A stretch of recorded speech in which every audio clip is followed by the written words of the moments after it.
زیادتی کی ہے۔ لا تقنطوا من رحمت اللہ، اللہ کی رحمت سے مایوسی اختیار نہ کرو۔ تم نے گناہ کیا ہے، زیادتی کی ہے، تم نے اچھا نہیں کیا، مگر اللہ کی رحمت سے مایوس نہ ہونا۔ ان اللہ یغفر الذنوب جميعا، اللہ تمام گناہوں کو معاف کرنے والا ہے۔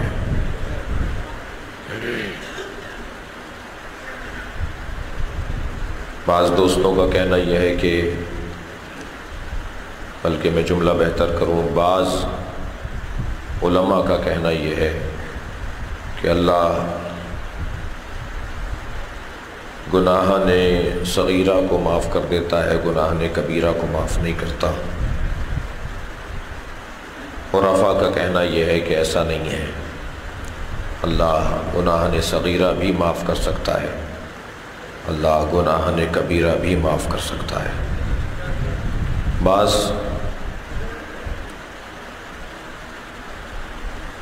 علماء کا کہنا یہ ہے کہ اللہ حقوق العباد کو معاف نہیں کرے گا، حقوق اللہ کو معاف کر دے گا۔ مگر بعض عرفاء کا کہنا یہ ہے کہ اللہ اگر چاہے تو حقوق العباد کو بھی معاف کر دے۔ یعنی اہل دل کا کہنا یہ ہے کہ کسی طور اللہ کی طرف کھلنے والا دروازہ بند نہیں ہونا چاہیے، اور وہ حقوق العباد کو کیسے معاف کرے گا جب اس کا گناہ ہی نہیں کیا۔ بعض عرفاء کا کہنا ہے یہ اللہ کی شایع نشان نہیں ہے، یہ شایع نشان پروردگار نہیں ہے کہ ہم یہ جملہ کہیں کہ اللہ اپنے گناہوں کو، اپنے حقوق کو تو معاف کر دے گا، مگر بندوں کے حقوق کو اللہ معاف نہیں کرے گا۔ یہ خود لفظ بولنا، بعض عرفاء کا کہنا ہے کہ خود یہ لفظ بولنا ساحت اقدس الہ کے لیے، اللہ کی ذات کے لیے یہ شایع نشان نہیں ہے۔ وہ حقوق العباد کو بھی معاف کر سکتا ہے۔ کیسے؟ اب جو کہتے ہیں معاف کر سکتا ہے، وہ کیا کہہ رہے ہیں؟ وہ یہ کہتے ہیں کہ اللہ بندوں کے ہی دل و دماغ میں اس گناہگار بندے کو معاف کرنے کا جذبہ عطا کرے گا۔ صلوات پڑھے ذرا محمد و آل محمد۔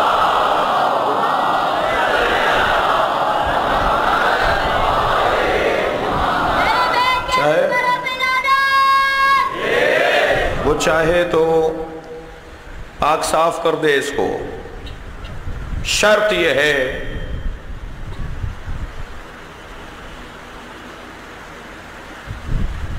فَإِنِّي قریب، اس کو یقین کریں کہ میں ان کے قریب ہوں۔ اور جواب کس کا دیتا ہوں؟ اجیب دعوت الداع، میں اس پکارنے والے کا جواب دیتا ہوں جو مجھے پکارتا ہے، وہ میرے علاوہ کسی اور کو نہ پکارتا ہو، اپنی پکار میں نام تو میرا لیتا ہو مگر ذہن میں اس کی کوئی اور مؤثر نہ ہو۔ کسی افسر کو، کسی زمیندار کو، کسی مالک کو، کسی امیر انسان کو، کسی صاحب ثروت شخص کو میرے ساتھ جوڑ کر نہ سوچے، وہ صرف مجھے پکارے تو میں اس کو جواب دوں گا۔ میں اگر جواب نہیں دے رہا تو اس لیے کہ اس نے مجھے پکارا ہی نہیں ہے، اس نے میری توہین کی ہے، میرے ساتھ اسے لے کر آیا ہے جو میرے ولیوں کے برابر نہیں ہے، تو وہ میرے برابر کیسے ہوگا؟ وہ ایسے بندے کو میرے ساتھ تصور میں لے کر آیا ہے جو اس قابل نہیں ہے کہ اس کو میرے ساتھ تصور کیا جائے، تو میں اسے جواب نہیں دوں گا، میں تو اسے جواب دوں گا جو صرف مجھے پکار رہا ہو۔ یہیں یہ غلط فہمی بھی کسی کی دور ہو جائے کہ یا علی مدد کہنا اللہ کو پکارنے کے منافی نہیں ہے،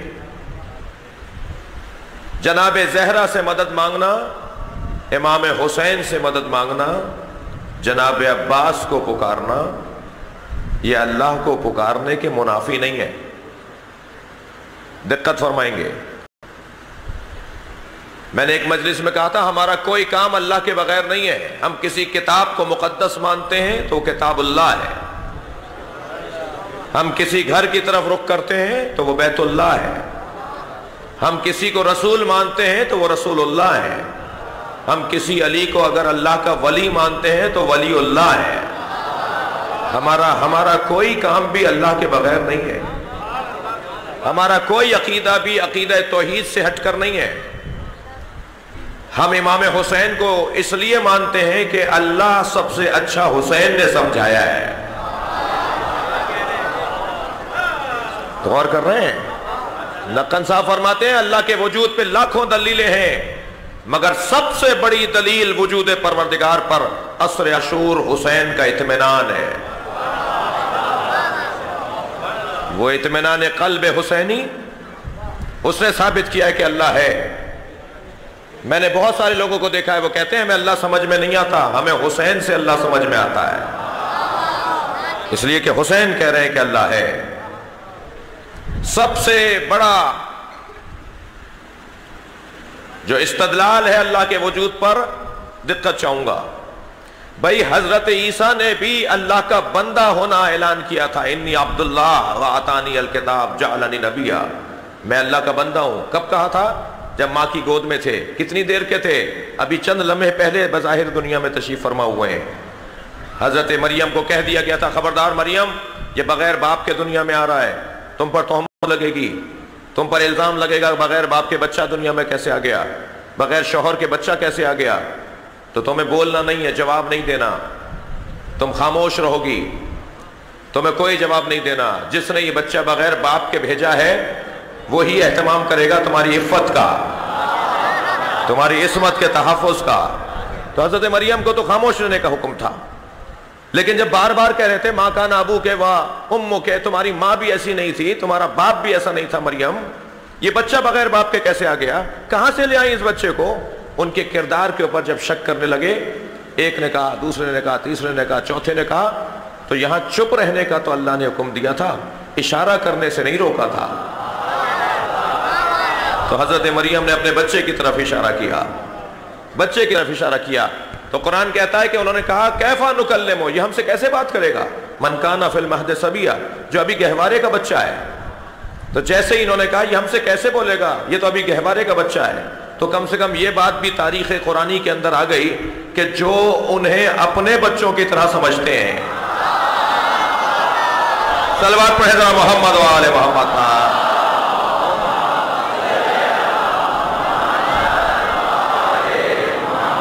تو انہیں قرآن پھر جواب دیتا ہے خبردار عیسیٰ تمہاری طرح نہیں ہے. تو فوراً حضرت عیسیٰ بولے انی عبداللہ, میں اللہ کا بندہ ہوں, مجھے کتاب دے کر بھیجا گیا ہے, مجھے نبی بنا کر بھیجا گیا ہے.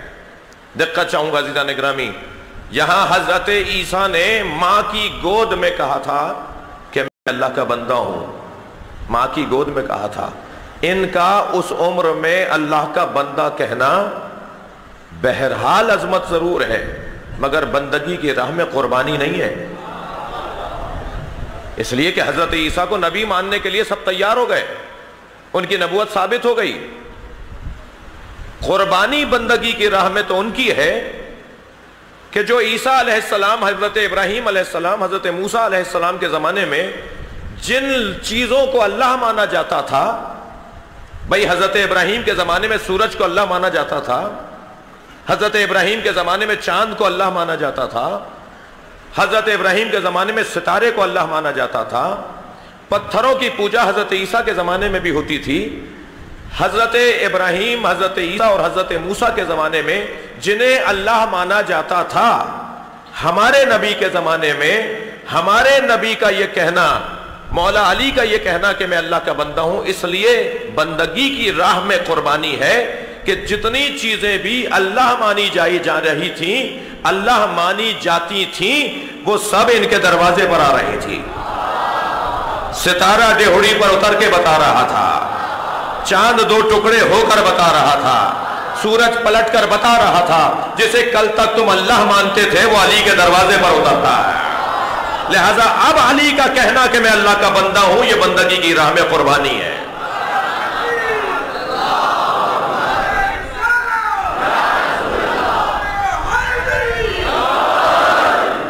نبی کا یہ کہنا کہ میں اللہ کا بندہ ہوں یہ بندگی کی راہ میں قربانی ہے. عزیزان گرامی محسوس کریں اللہ چاہتا یہ ہے کہ کوئی مجھ سے مایوس نہ ہو. وہ دروازہ نہیں بند کرنا چاہتا اپنا. اور مجھے اور کسی کو بھی اللہ نے کوتوال تو بنایا نہیں ہے کہ میں یہ سرٹیفکیٹ لکھتا پھروں کہ فلاں کی بخشش نہیں ہے, فلاں معاف نہیں کیا جائے گا. میں اللہ سے مایوس کرنے کے لیے کوئی ذمہ داری نہیں رکھتا, اللہ سے امیدوار کرنے کی ذمہ داری رکھتا ہوں. جی اللہ کے دروازے سے دور کرنا میرا کام نہیں ہے, اللہ کے دروازے سے قریب کرنا میرا کام ہے. عزیزان گرامی خبردار, میں اپنے بچوں اور جوانوں سے کہہ رہا ہوں مایوس نہ ہو اللہ کے دروازے سے. اگر کوئی غلطی ہو گئی ہے, کوتاہی ہو گئی ہے تو آ جاؤ اس دروازے پر, اور پھر آپ کے پاس تو حسین ابن علی کا دامن ہے. شاید بہت سو کو تو معافی ملنے میں ٹائم لگ جائے. بھائی صلوات پڑھ لے محمد و آل محمد پر.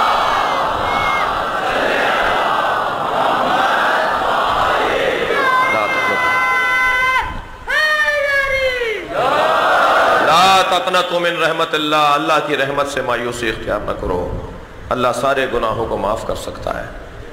قحط سالی ہے, زندگی کے آثار مٹ چکے ہیں, غلہ ختم ہو گیا ہے, حیوانات مر رہے ہیں, لوگ بھوک کے مارے نیم جان ہو چکے ہیں. حضرت موسیٰ کے دروازے پر امت آ کھڑی ہوئی. موسیٰ اللہ سے دعا کریں کہ اللہ پانی برسائے, اللہ حیات پلٹا دے. حضرت موسیٰ پوری امت کو لے کر صحرا میں گئے, آواز دی یا اللہ. لوگ حیات سے ہاتھ اٹھا رہے ہیں, اپنا کرم نازل فرما, اپنا رحم نازل فرما. جواب آیا موسیٰ جو لوگ تمہارے ساتھ آئے ہیں ان میں ایک ایسا شخص ہے جس نے ایسا گناہ کیا ہے کہ میں اس کی وجہ سے رحمت نہیں برساؤں گا. موسیٰ نے پلٹ کے خطاب کیا اس مجمع میں کوئی ایسا شخص ہے جس سے اللہ غضبناک ہے؟ ہر شخص تو خود کو بہتر جانتا ہے نا. اس نے فوراً لو لگانا شروع کیا, اللہ مجمع سے نکل کر گیا تو رسوا ہو جاؤں گا.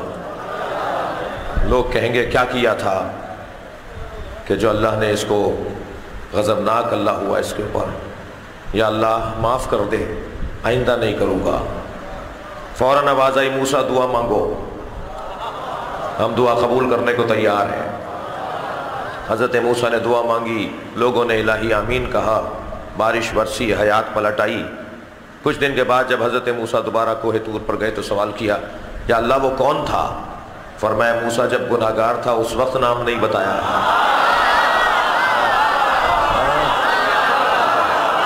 اب تو اس نے توبہ کر لی ہے. اللہ اکبر. کیا کروں کہ میری دعا قبول ہو, کیا کروں کہ میری دعا قبول ہو. دعا کی قبولیت کا بہترین وسیلہ اور ذریعہ,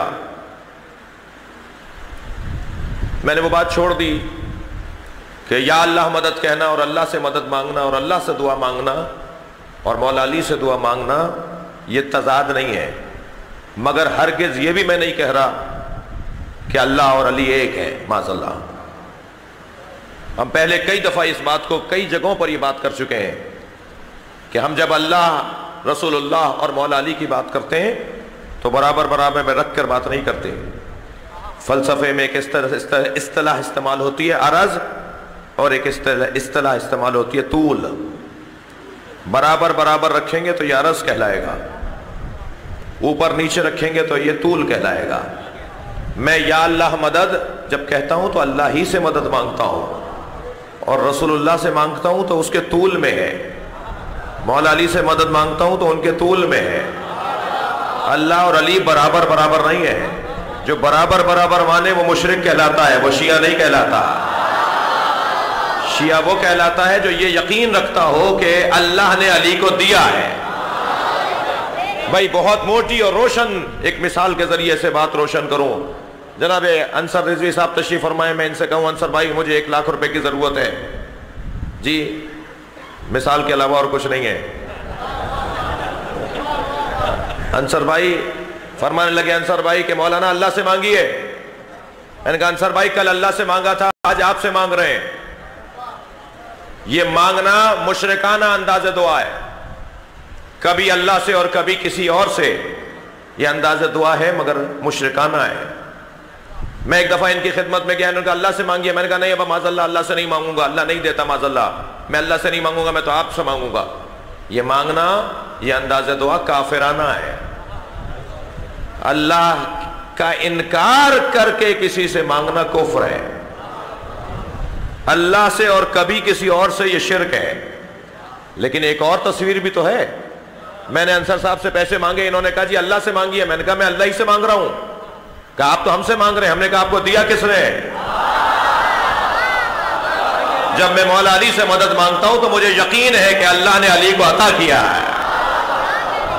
اور فرمائیں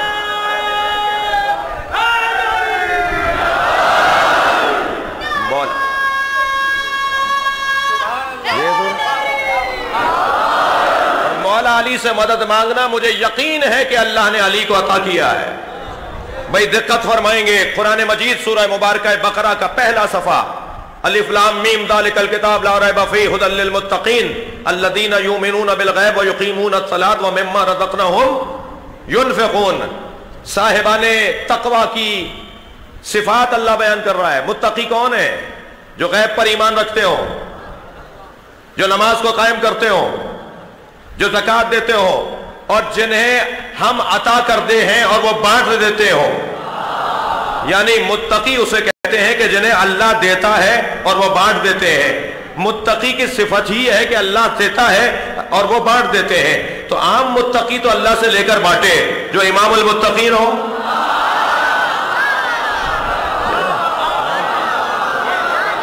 اللہ علی کو عطا کرتا ہے اور علی بانٹ دیتے ہیں، اور جنہیں ملتا ہے وہ جانتے ہیں کہ علی دیتے ہیں۔ بہت واضح اور روشن عقیدہ ہے۔ اللہ عقیدہ توحید سے ہٹ کر بات نہیں ہو رہی۔ کوئی بال برابر بھی عقیدہ توحید کو ضرب نہیں لگ رہی۔ عین توجہ چاہوں گا، عین توحید ہے، عین عقیدہ توحید ہے، عقیدہ توسل۔ یہ میں بعض لوگوں نے انکار کر دیا بعض دعاؤں کا۔ دعائے فرج میں آپ کیا پڑھتے ہیں؟ یا محمدو یا علیو یا علیو یا محمد اکفیانی فإنکما کافیان منصرانی فإنکما ناصران۔ پڑھتے ہیں نا یہ دعائے فرج میں؟ تو کچھ لوگوں نے انکار کر دیا، کہنے لگے یہ کیا بات ہوئی؟ یا محمدو یا علیو یا علیو یا محمد اکفیانی فإنکما کافیان، آپ دونوں میرے لیے کافی ہیں، آپ دونوں میرے لیے کافی ہیں۔ کافی تو اللہ ہونا چاہیے۔ آپ دونوں میرے ناصر ہیں، آپ دونوں کی نصرت میرے لیے کافی ہے، تو نصرت اللہ کی کافی ہونی چاہیے۔ انہیں کون بتائے کہ اللہ کے اسماء اور اللہ کے افعال، یہ فلسفے کی اور علم کلام کی بحث ہے، اور مجھے دیر ہو جانے کا خوف ہے، لیکن چاہوں گا کہ کچھ دیر اس وادی میں رکوں۔ اللہ کا نام ہے، اللہ کا نام ہے اللہ۔ خدا یا کسی اور زبان کا ترجمہ اللہ کا ترجمہ نہیں ہے۔ اللہ کے جتنی صفات ہیں ان سب کے مستجمع کو، جمع ہو جانے کو، اس کے طاقت و توانائی کو لفظ اللہ کہا جاتا ہے۔ اللہ کا ترجمہ نہیں ہو سکتا، لفظ اللہ کا کوئی ترجمہ نہیں ہو سکتا۔ یہ کچھ نام ہی کچھ ایسے ہیں کہ انہیں سیدھا پڑھو تب بھی مفہوم دیتے ہیں، الٹا پڑھو تب بھی مفہوم دیتے ہیں۔ اللہ میں سے الف ہٹا دو للہ، للہ میں سلام ہٹا دو لہو، لہو میں سلام ہٹا دو ہو، پھر بھی اللہ ہی ہے۔ یہی کچھ کیفیت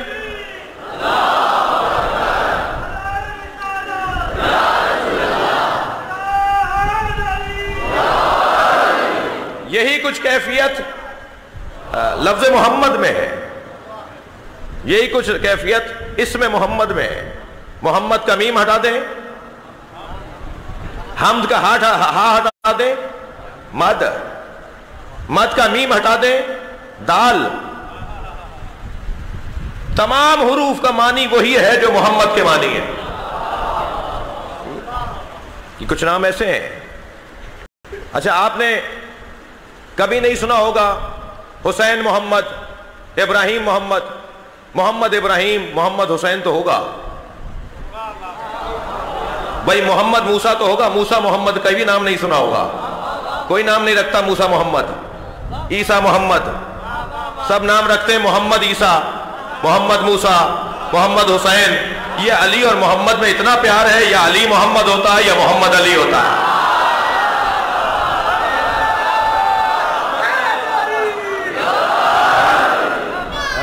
کیونکہ دو نہیں ہے۔ صلوات پڑھیں گے محمد و آل محمد پر۔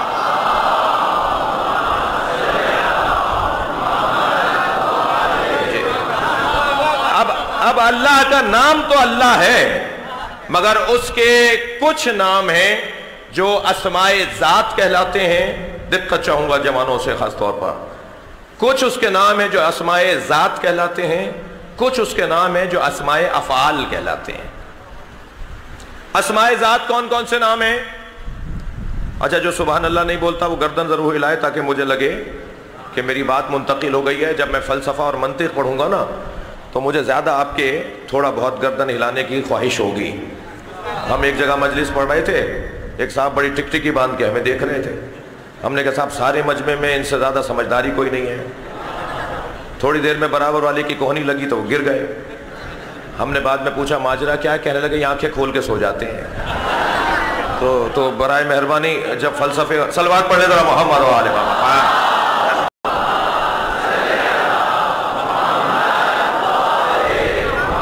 جب خاص طور پر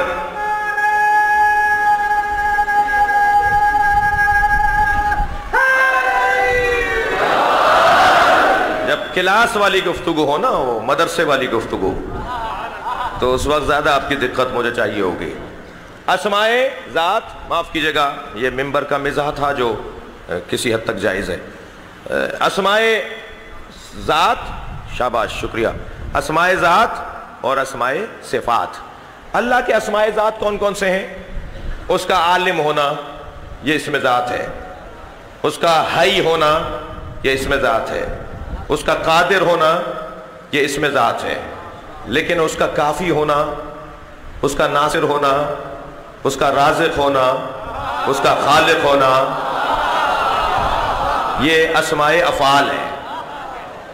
اسماء ذات صرف ذات سے پہچانے جاتے ہیں، یا ان اسماء سے صرف ذات پہچانی جاتی ہے۔ لیکن اسماء افعال پہچانے ہی جاتے ہیں جب اس کا اثر کہیں ہو۔ یہ میں لفظ بدلوں، اسماء افعال پہچانے ہی جب جاتے ہیں کہ جب فعل صادر ہو۔ بھائی رازق ہونا تب سمجھو گے جب مرزوق تو سامنے آئے۔ کس کو رزق دیا ہے؟ رزق کھانے والے کو سوچو گے تو رازق سمجھ میں آئے گا جی، مخلوق کو سوچو گے تو خالق سمجھ میں آئے گا۔ یعنی اسماء افعال وہ اسماء ہیں کہ جو مخلوق کے ذریعے سے اللہ کو سمجھواتے ہیں۔ مخلوق کو سمجھو گے تو اللہ سمجھ میں آئے گا۔ تو اب یہ کافی، یہ ناصر، یہ مخلوق ہونا، المتجلی لخلقہ بخلقہ، اللہ مخلوق کے ذریعے سے مخلوق پر تجلی کرتا ہے۔ یہ مولا علی فرما رہے ہیں، اللہ مخلوق پر مخلوق کے ذریعے سے تجلی کرتا ہے، مخلوق کے ذریعے تجلی کرتا ہے، مرزوق کے ذریعے تجلی کرتا ہے، منصور کے ذریعے سے اس کی نصرت سمجھ میں آتی ہے۔ تو جب اللہ سمجھ میں ہی اس کی نصرت آئے گی جب ہم کسی کو دیکھیں گے، تو جب وہ ان کے لیے وہ کافی ہو سکتا ہے تو میرے لیے یہ بھی تو کافی ہو سکتا ہے۔ غور فرمائیں گے، صلوات پڑھیں گے محمد و آل محمد۔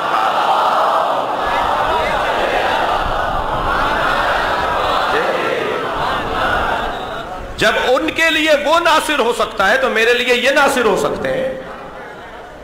بھئی یہ بلب جل رہا ہے نا، یہ جہاں سے توانائی لے رہا ہے، اس کے بالکل متصل جو جگہ ہے جہاں سے توانائی لے رہا ہے وہ اس کے مطابق ہے.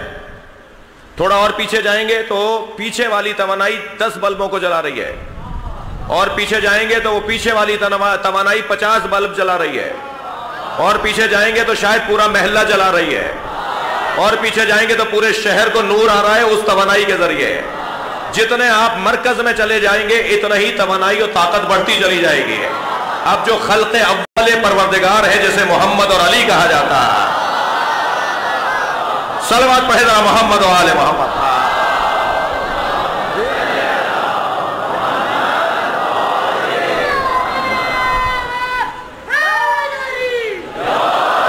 ان کی توانائی اور ان کا نور جو ہے وہ بہرحال اس نور جیسا نہیں ہے کہ جو نور نزولی اعتبار سے ہم تک پہنچا ہے. میں مثال دے دیتا ہوں، بہت روشن مثال. دہلی شریف ہے، اجمیر شریف ہے، سہون شریف ہے، مگر نجف اشرف ہے.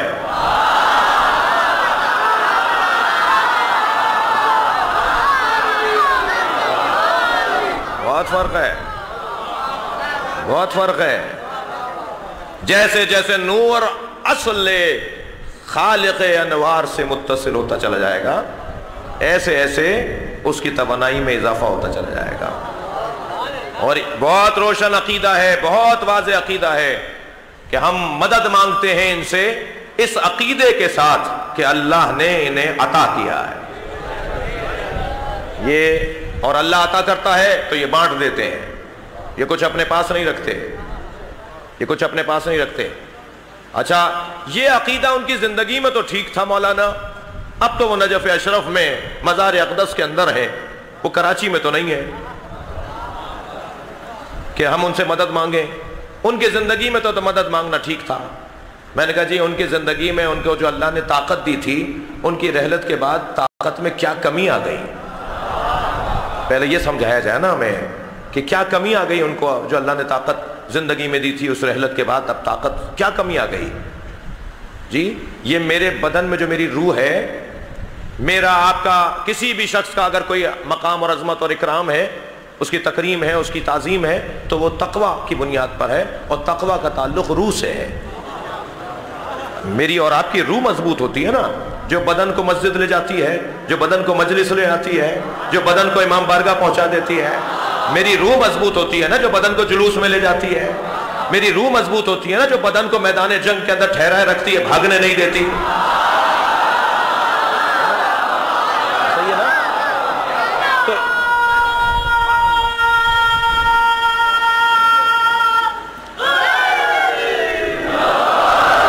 تو میری روح کی بنیاد پر مجھے صاحب تقویٰ مانا جائے گا نا، عبادت گزار مانا جائے گا، متقی مانا جائے گا. تو رحلت سے پہلے میری روح تھی جو سبب بن رہی تھی کسی کی مدد کرنے کی. رحلت کے بعد میری روح کو کیا ہوا ہے؟ بھائی رحلت سے پہلے، جملہ محسوس کیجئے گا، رحلت سے پہلے، دنیا سے جانے سے پہلے، روح اور بدن کی جدائی سے پہلے میں اس دیوار سے پار نہیں ہو سکتا تھا. جی میں اس دیوار سے اس طرف نہیں جا سکتا تھا، میں اس رکاوٹ کو پار نہیں کر سکتا تھا. جیسے ہی میری روح میرے بدن سے علیحدہ ہوئی، میرا بدن تو وادی حسین میں ہوگا. میری روح کبھی گھر پہنچ جاتی ہے، کبھی مکہ چلی جاتی ہے، کبھی مدینہ چلی جاتی ہے. جی میری روح تو ایک لمحے میں کہیں سے کہیں چلی جاتی ہے. جس علی کے بدن میں روح تھی تو 40 جگہ نظر آیا. بھائی صلوات پڑھے محمد و آل محمد.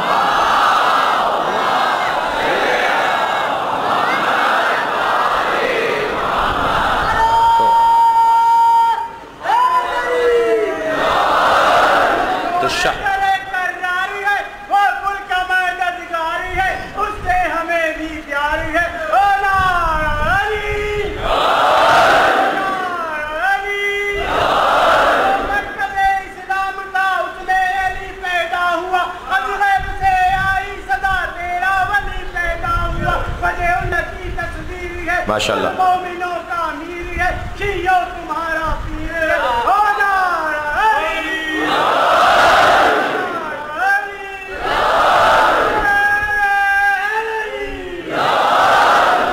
عزیزان گرامی، عقیدہ توسل عقیدہ توحید کا اس بات ہے،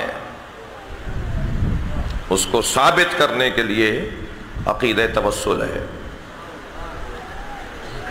کیا کروں کہ میری دعائیں قبول ہوں؟ میں جتنا مخلص ہوتا چلا جاؤں گا اتنا ہی میری دعائیں قبول ہوتی چلی جائیں گی۔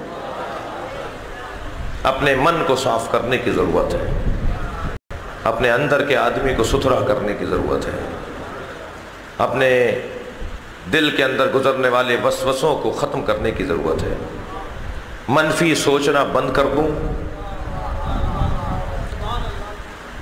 الٹی سیدھی باتیں دماغ میں لانا چھوڑ دوں، کسی کی ٹو لگانا چھوڑ دوں، کسی کے پیسے کے اوپر آڈٹ کرنا چھوڑ دوں، کہاں سے آیا، کتنا آیا، کس نے دیا، تم کون ہو بھائی؟ میں اور آپ جس کے دسترخوان پہ آج بیٹھے ہیں انہیں سید الساجدین کہتے ہی اس لیے ہیں۔ پیغام لے کے جائیں میرے بچے اور جوان، میرے مولا کو جب معلوم ہوتا تھا کہ اللہ نے فلاں کو نعمت عطا کی ہے فوراً سجدے میں سر رکھ دیتے تھے، اللہ کا شکر ادا کرتے تھے کہ اللہ تو نے فلاں مومن کو، فلاں مسلم کو، فلاں میرے عزیز کو نعمت عطا کی ہے۔ اسے پتہ بھی نہیں ہوتا تھا کہ امام نے اس کی طرف سے اللہ کا سجدہ ادا کر دیا ہے۔ لوگوں کو دو چیزیں زیادہ نظر آتی ہیں، ایک اپنی عقل، ایک دوسرے کا پیسہ۔ ان سے زیادہ کوئی سمجھدار نہیں ہے، اور ان کے پاس پیسہ بہت ہے۔ تمہیں کیا پتا کہ کہاں کہاں کے مقروض ہیں وہ، اور تمہیں ضرورت کیا آ رہی ہے ان کے پر غور کرنے کی؟ تم فالتو ہو؟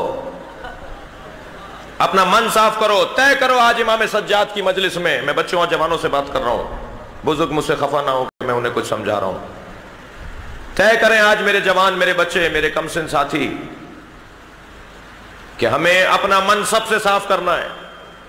فلاں رشتہ دار سے 6 مہینے ہو گئے سلام دعا بند ہے، امام سجاد کو آج راضی کرو، اسے ٹیلی فون کر کے، اس سے رابطہ کر کے امام سجاد کو راضی کرو۔ میں امام سجاد کی مجلس سے آ رہا ہوں، ممبر سے پیغام یہ دیا گیا تھا کہ رشتہ داروں سے تعلقات کو توڑو نہیں، تمہارا وہ کردار رہے، مگر میرا کردار یہ ہے کہ میں تم سے تعلقات کو اچھا کرنا چاہتا ہوں۔ 3 دن سے زیادہ مومن ایک دوسرے سے بات کرنے سے گریز نہ کرے، بات کرنے سے گریز نہ کرے، نہیں اس سے زیادہ نہیں، سلام دعا رابطہ۔ عزیزان گرامی، اپنا من صاف کرنے کی ضرورت ہے، اپنے آپ کو سچا کرنے کی ضرورت ہے۔ قول انما اعدکم بواحدہ، میں ایک نصیحت تمہیں کرتا ہوں، اللہ کہہ رہا ہے قرآن میں۔ آیات تو 6000 سے زیادہ ہیں، مگر نصیحت صرف ایک دفعہ ہی کی ہے اس نے۔ اتنی آیات میں اس نے نصیحتیں بہت کی ہیں، مگر انہیں نصیحت نہیں کہا، صرف ایک نصیحت تمہیں کرتا ہوں، ان تقوموا للہ، اللہ کی خاطر زندگی گزارو، مثنی و فرادا، مل کر یا تنہا رہ کر۔ میرا ہر قدم مجھے جواب دینے کے لیے ہو کہ یہ اللہ کی خاطر اٹھ رہا ہے یا نہیں۔ بہت ساری چیزیں اپنے گھر میں سجانے کی ہوتی ہیں، اچھے مناظر آپ توغرے بنا کر لگاتے ہیں، قرآن کی اس آیت کو بھی خوش خطی میں لکھوائیے، بڑے فریم میں اسے اچھے فریم میں کر کے اپنے گھر میں لگائیے۔ سورہ تکویر کی آیت ہے، فَأَيْنَ تَذْهَبُونَ، کہاں جا رہے ہو؟ پوری آیت ہے یہ، کہاں جا رہے ہو؟ سورہ تکویر کی آیت، کہاں جا رہے ہو؟ اسے بڑا بڑا کروا کے اپنے گھر میں لگائیے، آتے جاتے آیت ہم سے کہے گی کہاں جا رہے ہو؟ اگر جانے کا جواب ہے تو جاؤ، ورنہ کہاں جا رہے ہو؟ تمہارے پاس جواب ہی نہیں ہے جانے کا، کیوں جا رہے ہو، کہاں جا رہے ہو؟ البتہ گھروں میں لگانے سے پہلے امام بارگاہوں میں کہ جہاں مسجد برابر میں ہے وہاں اس آیت کو لگانے کی زیادہ ضرورت ہے، اس لیے کہ فاتحہ کے لیے جب گھر جا رہے ہوتے ہیں اور مؤذن اذان کہہ رہا ہوتا ہے تو قرآن پکار کے کہہ رہا ہے کہاں جا رہے ہو؟ کہاں جا رہے ہو؟ کھانا کھانے جا رہے ہو؟ یہ جواب دو گے اللہ کو کہ کھانا کھانے جا رہے ہیں؟ مؤذن پکار کر کہہ رہا ہے حی علی الصلاۃ، مسجد خالی ہو رہی ہے۔ کل میرے دوست کہہ رہے تھے کہ شاید میں کسی سے خفا ہوں، میں کسی سے خفا نہیں ہوں، میں اپنے آپ سے خفا ہوں۔ میرے سینے میں آگ لگی ہوئی ہے، پیواڑ کی پہاڑی سے لے کے کراچی کے ساحل تک اپنی قوم کے مسائل کو دیکھ رہا ہوں، ہم کن الجھنوں کا شکار ہیں اور کن مسائل کی وجہ سے تشیع کی تصویر بگاڑنے کا سبب بعض لوگ بن رہے ہیں۔ میں تشیع کی تصویر کو بگاڑوں گا تو مجھے کہاں کہاں جواب دینا ہوگا۔ خدا کے لیے اپنے کسی عمل سے مکتب کو مجھے شرمندہ نہیں کرنا۔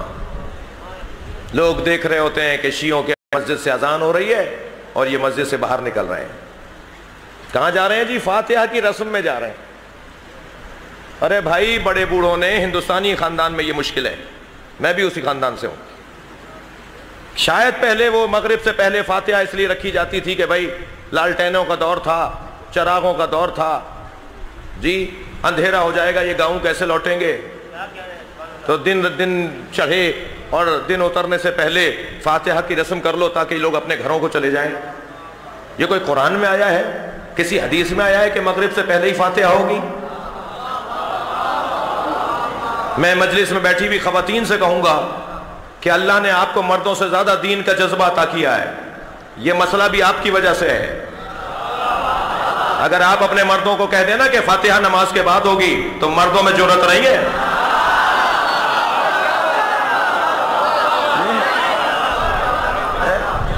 خدا کے لیے میں خواتین سے مخاطب ہوں، میرے سیدھے ہاتھ کی طرف زیادہ بیٹھی ہوئی ہیں جی، کہ آپ ذرا یہ رسم تبدیل کروائیے اپنے گھروں میں۔ ہمارے یہاں کی فاتحائیں نماز جماعت سے ٹکرا رہی ہیں۔ اگر کوئی جماعت نہیں بھی پڑھ رہا، بھائی دیکھیے، اگر کوئی روزہ نہیں رکھ رہا تو اسے یہ اجازت نہیں ہے کہ وہ چوک پہ کھڑے ہو کے ببل کھائے۔ اس لڑکے کو یہ اجازت نہیں ہے کہ وہ چوک پہ کھڑے ہو کر کوئی ٹافی کھائے۔ تم نے روزہ نہیں رکھا تو تم چوک پہ کھڑے ہو کے ٹافی کیوں کھا رہے ہو؟ تم روزہ نہ رکھنے کا تو ثواب عذاب تمہارا تم جانو، تمہارا اللہ جانے، یہ بے حرمتی کرنے کا جو تمہیں گناہ ملے گا۔ میں نماز نہیں پڑھ رہا، میں نماز جماعت سے نہیں پڑھنا چاہتا، میں مولانا کے پیچھے نہیں پڑھنا چاہتا، تو کم سے کم نماز کی توہین تو نہ کروں۔ صلوات پڑھیں محمد و آل محمد۔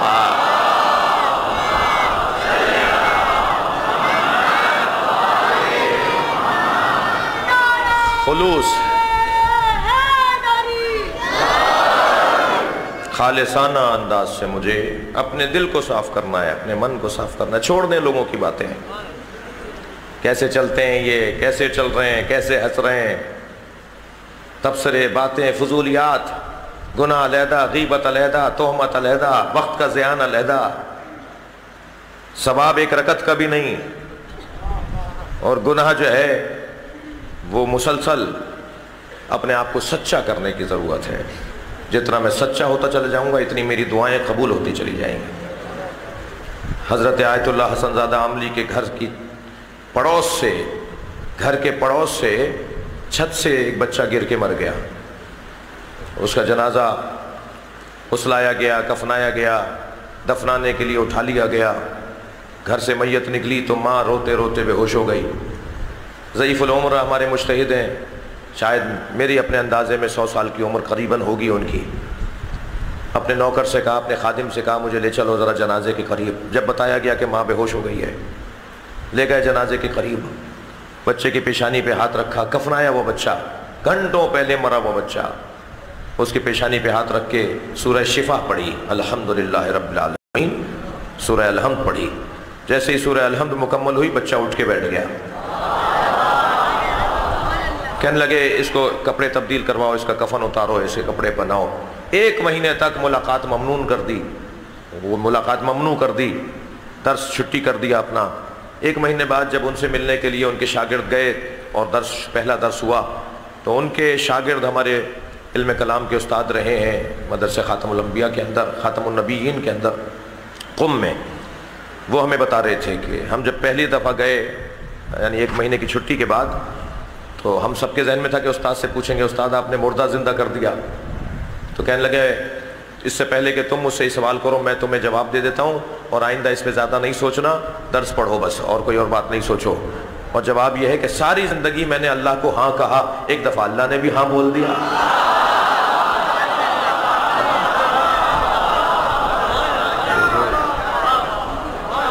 قرآن پکار کر کہہ رہا ہے کلم بہ الموتى، اس قرآن کے ذریعے مردوں سے باتیں ہو سکتی ہیں۔ کوئی قرآن کا عامل ہو جائے، کوئی اخلاقیات کا مملو اور منور ہو جائے تو پھر اس کی دعائیں قبول ہوتی ہیں جی، اس کی دعائیں قبول ہوتی ہیں۔ کیوں ماں باپ کی، آخری جملہ سن لیجئے مسائل فضائل کا، کیوں ماں باپ کی دعائیں بچوں کے حق میں قبول زیادہ ہوتی ہیں؟ کیوں؟ اس لیے کہ بچوں کے لیے وہ سچے ہوتے ہیں، بچوں کے لیے وہ مخلص ہوتے ہیں۔ ماں باپ بچوں کے لیے کیوں کہ مخلص ہوتے ہیں، لالچی نہیں ہوتے، یہ کماؤ پوت ہے تو اس سے زیادہ پیار کرو، یہ کما نہیں رہا تو اس کو دھتکار دو، یا تو بلکہ الٹا ہے، جو کما کے نہیں لاتا اس سے زیادہ پیار کرتی ہیں یہ۔ ارے وہ تو اتنی اچھی تنخواہ لے کر آتا ہے، اس کا تو آپ کو اتنا خیال نہیں ہے جتنا اس کا ہے۔ کہتی ہیں کیا کروں، یہ کچھ نہیں کرتا تبھی تو پیار ہے جی۔ ماں کا خلوص، سچائی، اس لیے ماں کی دعا بچوں کے حق میں قبول ہوتی ہے کہ ماں سچی ہے بچوں کے لیے۔ بس میں بھی جب اللہ کی مخلوق کے لیے سچا ہو جاؤں گا تو میری اپنی دعائیں بھی قبول ہوں گی، اور کسی کے لیے دعا کروں گا تو قبول ہو جائے گی۔ بنیادی شرط ہے میرے محترم سننے والوں دعاؤں کی قبولیت کے لیے خلوص اور سچائی، خالص ہو جاؤں۔ وقت تنگ ہے، مجلس بھی عزاداری کی اور پرصداری کی مجلس ہے۔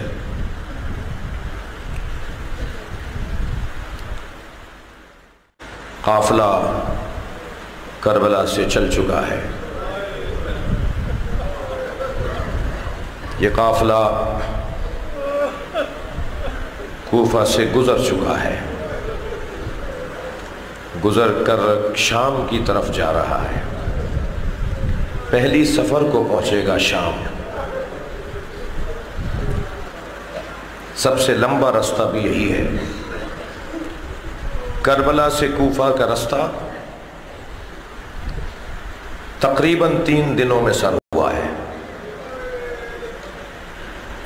مگر کوفہ سے شام 15 محرم سے پہلی سفر، 15 دن کا سفر ہے۔ آپ 3 دن چلتے ہیں نا نجف سے کربلا تک، پیروں پہ ورم آ جاتا ہے، پیر جگہ جگہ دکھتے ہیں تو استراحت کر لیتا ہوں۔ جب آپ مشی کر رہے ہوں نجف سے کربلا کی تو اس وقت سوچا کریں کہ سکینہ کیسے چلی ہوگی۔ اجرکم علی اللہ۔ 3 سالہ امام محمد باقر کیسے چلے ہوں گے۔ خدا کسی غم میں نہ رلائے سوائے غم اہل بیت کے، میں رونے رلانے والوں میں قرار دے۔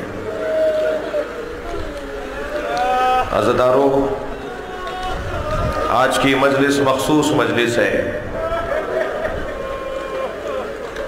ایک ایسے امام کے تابوت کی زیارت کریں گے آپ۔ میں کہوں گا رونے والوں سے تابوت کو بوسہ دیتے وقت خیال رہے کہ زخمی امام ہے۔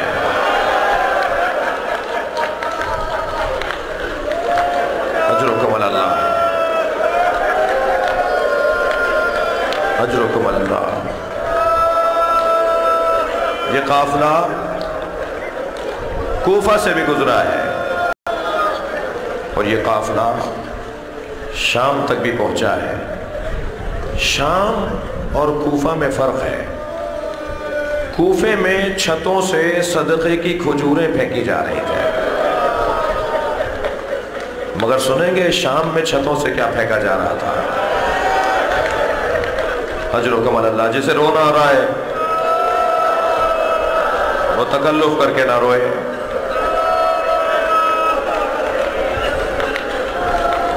شام میں چھتوں سے پتھر پھینکے جا رہے تھے، شام میں چھتوں سے انگارے پھینکے جا رہے تھے، آپ رو رہے ہیں, کچھ دیر تصور تو کیجئے.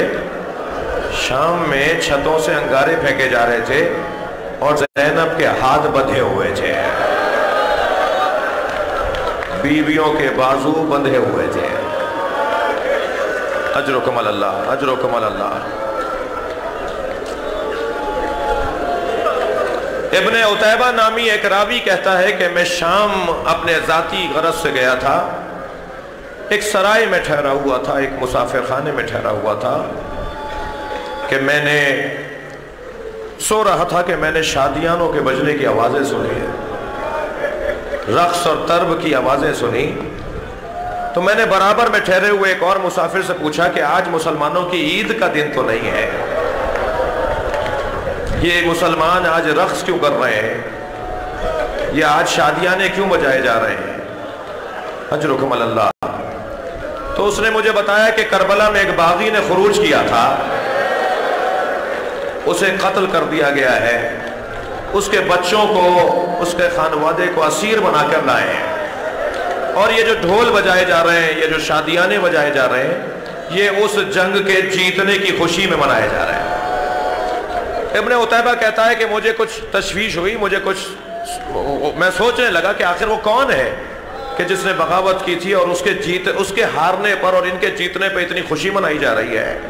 تو میں اپنے سرائے سے باہر نکلا اور جب بازار میں آیا تو میں نے کیا دیکھا کہ کچھ نورانی چہرے ہیں جو نیزوں کی انیوں پر سوار ہیں, کٹے ہوئے سر ہیں. اجرکم اللہ, اجرکم اللہ. میں نے دیکھا کہ کچھ مقدس بیویاں ہیں جو بے مقنا و چادر ہیں, جن کے بازوؤں میں رسن بندھی ہوئے ہیں اور انہیں ایسے کھینچا جا رہا ہے. مجھے توجہ ہوئی کہ ایک شخص ہے جو آگے آگے چل رہا ہے, اس کے ہاتھوں میں ہتھکڑیاں ہیں, پیروں میں بیڑیاں ہیں, خاردار توق اس کے گلے میں ڈلا ہوا ہے. میں اس کے قریب گیا اور میں نے کہا تم نے کربلا میں کیا کیا تھا جو تمہیں ایسے مارا گیا اور آج تمہیں ایسے اسیر بنا کے لایا گیا ہے؟ تو انہوں نے اپنی گردن اٹھائی اور مجھے دیکھ کر کہا تم تو ابن عتیبہ ہو, تم تو شام کے رہنے والے نہیں ہو.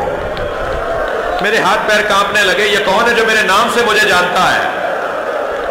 میں نے کہا آپ کون ہیں؟ کہا میں علی بن الحسین زین العابدین ہوں. ابن عتیبہ کہتا ہے کہ میں نے مولا کے قدموں میں بیٹھ کے کہا مولا یہ کیا ماجرا ہے؟ فرمائے ابن عتیبہ یہ جو نوک نیزہ پہ سر ہے یہ میرے بابا حسین کا سر ہے. ابن عتیبہ وہ میرے بھائی علی اکبر کا سر ہے, وہ میرے چچا کا سر ہے, وہ قاسم کا سر ہے, اور مڑ کر نہ دیکھنا یہ بغیر چادروں کی بیویاں, ان میں میری پھوپھی زینب ہے, میری ماں رباب ہے, میری ماں ام لیلہ ہے, میری بہنیں ہیں, میری سکینہ ہے. ابن عتیبہ کہتا ہے کہ میں نے مولا سے کہا مولا حکم کرے, میرے لیے کیا حکم ہے, میں کیا کروں؟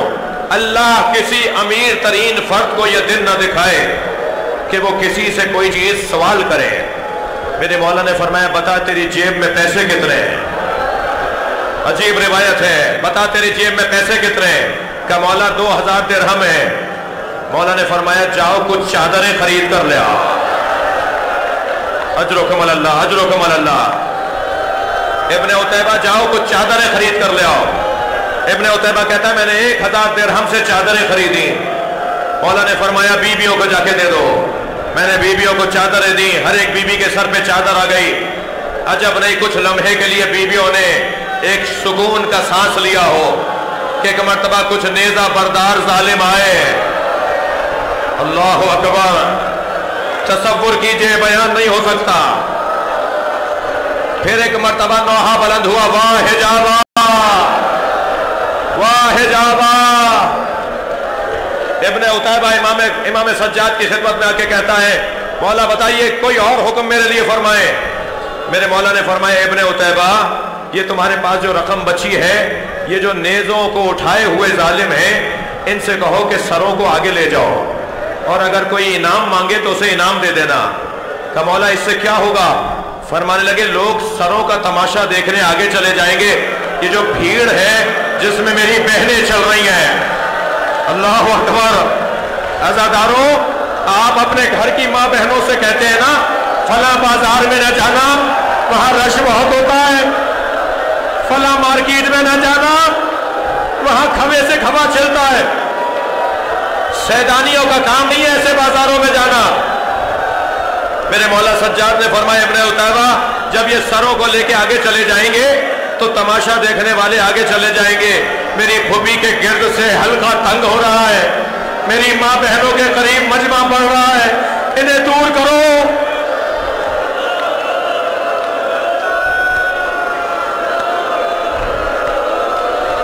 ابن عتیبہ کہتا ہے میں نے کچھ لوگوں کو پیسے دیے، کچھ آگے گئے، کچھ کہنے پہ آگے چلے گئے. اسی اسنا میں میں نے ایک شخص کو دیکھا جس کی جھولی میں پتھر تھے اور وہ پتھر مار رہا تھا. تو اس شخص نے امام حسین کی پیشانی میں پتھر مارا. مجھ سے نہیں رہا گیا، میں نے تلوار نکال لی. امام سجاد کی آواز آئی ابن عتیبہ تلوار نہ چلانا، تم نے ایک پتھر دیکھا ہے، تم سے برداشت نہیں ہوا. ہم کربلا سے پتھر کھاتے آ رہے ہیں، ہمیں دربار شام میں جانے دو. اجرکم اللہ، اجرکم اللہ. خدا کسی غم میں نہ رلائے. آج کی مجلس امام حسین کے پہلے عزادار کی مجلس ہے. حق بنتا ہے کہ ایسے گریہ کیا جائے جس نے سن 61 ہجری سے 95 ہجری تک تقریباً 34 سال تک گریہ کیا ہو. میرے رو رہے ہیں نا حضرات، میرے امام کی آنکھوں کا پانی ختم ہو گیا تھا، خون نکلتا تھا آنکھوں سے. جب کبھی پانی آ جاتا تھا نا، ابھی آپ سبیل بھی پیتے ہیں نا، جلوسوں میں سبیلیں بھی لگی ہوئی ہیں. جب امام کے سامنے پانی آتا تھا تو پانی کو دیکھ کے پہلے روتے تھے. کنیز سے پانی منگایا، غلام سے پانی منگوایا، جب پانی آیا امام کے سامنے تو رونے لگے. کنیز اور غلام امام کو پرسہ دیتے تھے. امام فرماتے تھے جب میں پانی دیکھتا ہوں تو مجھے وہ منظر یاد آتا ہے جب میرے بابا بھیا علی اصغر کے لیے پانی مانگ رہے تھے. اجرکم اللہ، اجرکم اللہ.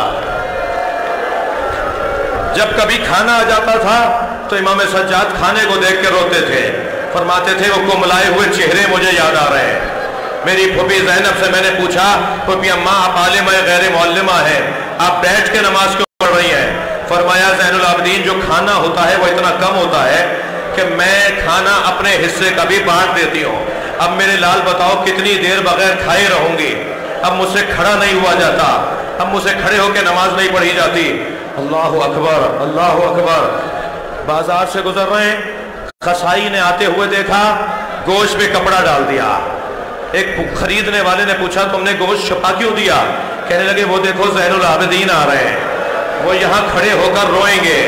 کسی نے پوچھا آپ گوشت کو دیکھ کے روتے کیوں ہیں؟ فرمانے لگے کربلا میں بکھرے ہوئے گوشت کے ٹکڑے یاد آ جاتے ہیں،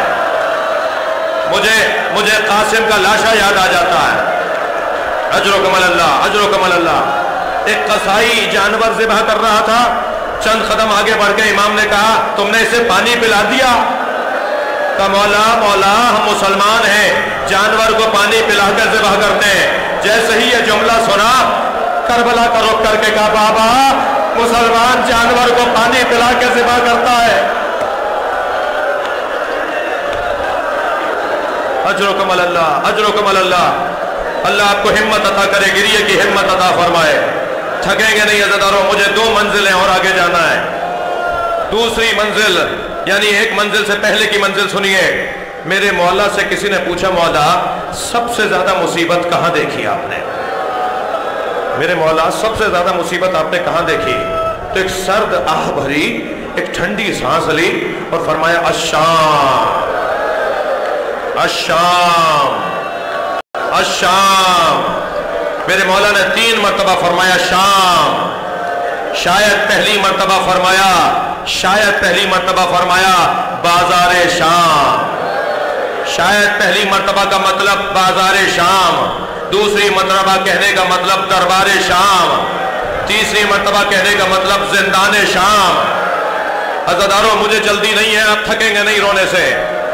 ابھی آپ تابوت کی زیارت کریں گے، حق بنتا ہے اس امام پر ایسے ہی رویا جائے، اور ابھی تو میں حق ادا کرنے کا کوئی ضمانت نہیں دے سکتا، مجھے یقین نہیں ہے کہ میں حق ادا کر رہا ہوں۔ بازار شام سنیں گے کیا فرمایا؟ فرمایا ہمیں بازار شام میں ایسا کھینچا جا رہا تھا جیسے بیچے جانے والے غلاموں کو کھینچا جا رہا۔ سخت جملہ ہے۔ فرمایا ایک رسی میں 12 گلے بندھے ہوئے تھے۔ میری بہن سکینہ بار بار آواز لگاتی تھی، پھوپھی زینب اجرکم اللہ۔ فرمایا شام کے بازار سے گزرتے ہوئے کسی نے انگارے پھینکے، ایک انگارہ میرے سر پر آ کر گرا، میں پکارتا رہا، میرا سر جل رہا ہے، میرے ہاتھ بندھے ہوئے تھے، کسی نے میرے سر سے انگارہ نہیں ہٹایا۔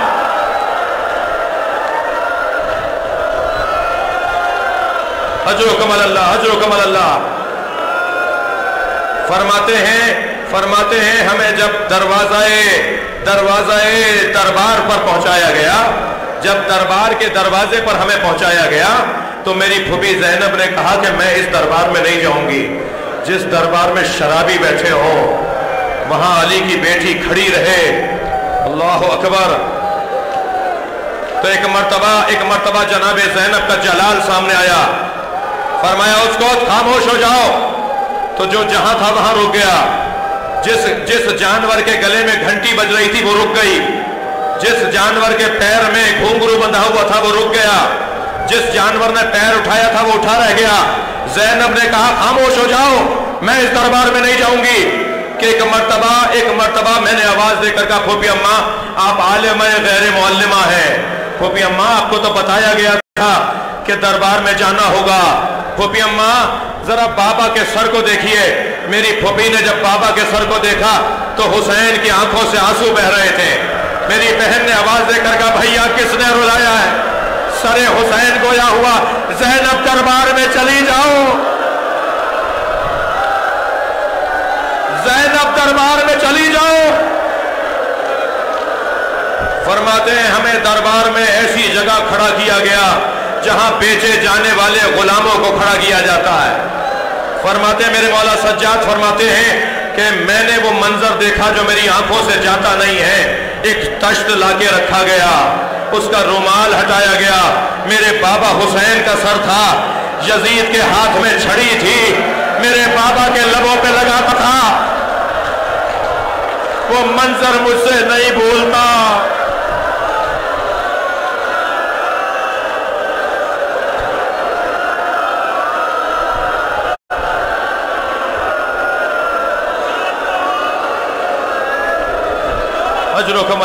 اجرکم اللہ۔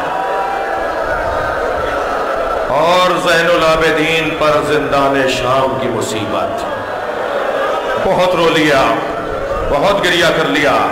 مجھے نہیں لگتا کہ کوئی آنکھ رہ گئی ہو جس میں آنسو کا قطرہ نہ آیا ہو، اور اگر خدا نہ خواستہ ایسا ہو تو آنسو مانگیے امام حسین سے، امام سجاد سے آنسو مانگیے۔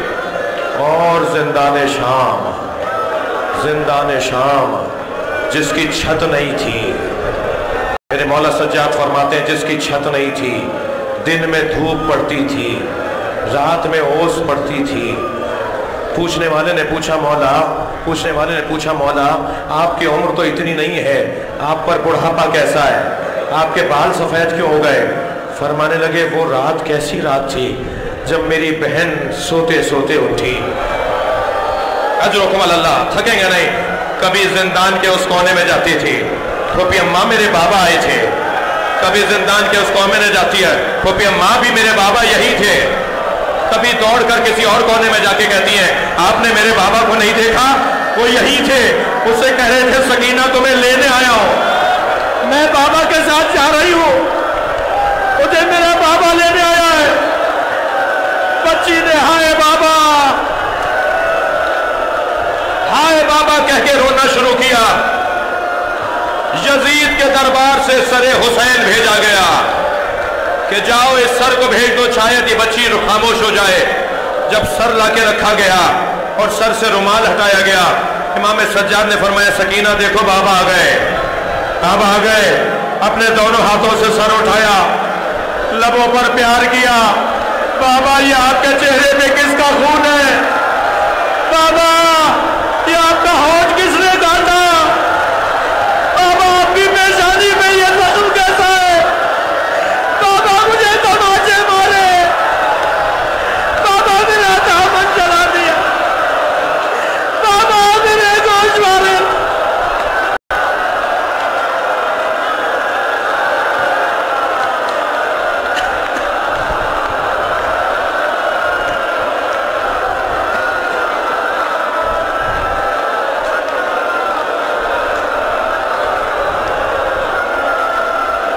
اجر و کمال اللہ، اجر و کمال اللہ۔ پھر بچی نے بابا کے لبوں پہ لب رکھنا شروع کیے، بابا کے رخساروں پر پیار کرنا شروع کیا۔ بچی بولتے بولتے چپ ہو گئی۔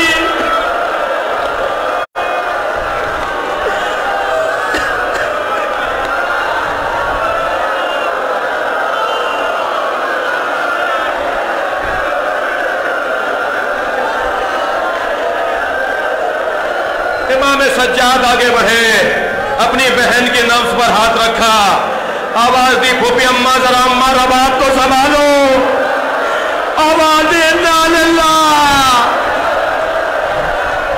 اے منحال مجھے بہن کے جنازے نے بوڑھا کر دیا۔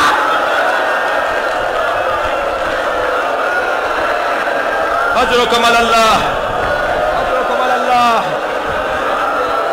اجر و کمال اللہ۔ میرے مولا 36 سال 35 سال تک مدینے میں یہ مصائب یاد کر کے روتے رہے، یہ مصائب یاد کر کے تو روتے رہے۔ حشام نے میرے مولا کو زہر دے دیا۔ یہ آپ کا رونا برداشت نہیں ہے نا بہت سے لوگوں کو، میں کہتا ہوں اگر آپ کو رونا بھی نہ آ رہا ہو تو اونچی آواز میں رویا کریں، اس لیے کہ امام سجاد کے رونے نے امام کو زہر دلوا دیا۔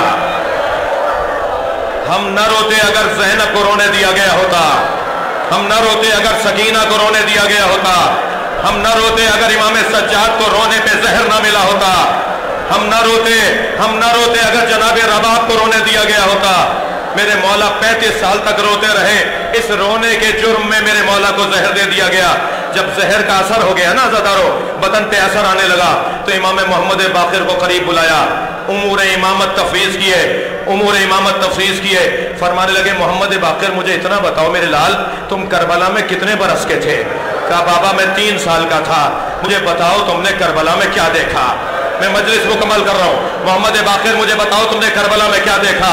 امام محمد باقر نے فرمایا بابا میں نے دیکھا دادا حسین چچا علی اکبر کا لاشا لے کر آئے، بابا میں نے دیکھا دادا حسین چچا قاسم کا پامال لاشا لے کر آئے، بابا میں نے دیکھا دادا حسین کو علم دریا سے لے کر آئے جو چچا عباس لے کر گئے تھے، بابا میں نے دیکھا دادا حسین چچا علی اصغر کا لاشا لے کر آئے، وہ ننھا سا لاشا دادا حسین کے ہاتھ میں تھا، بابا میں نے دیکھا خیمے جل رہے تھے، بابا میں نے دیکھا آپ کے نیچے سے بستر کھینچا جا رہا تھا۔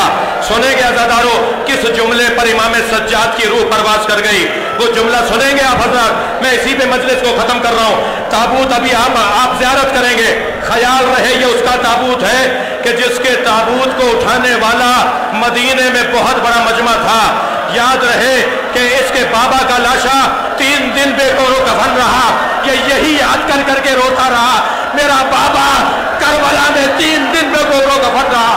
جیسے ہی امام باقر نے کہا بابا میں نے دیکھا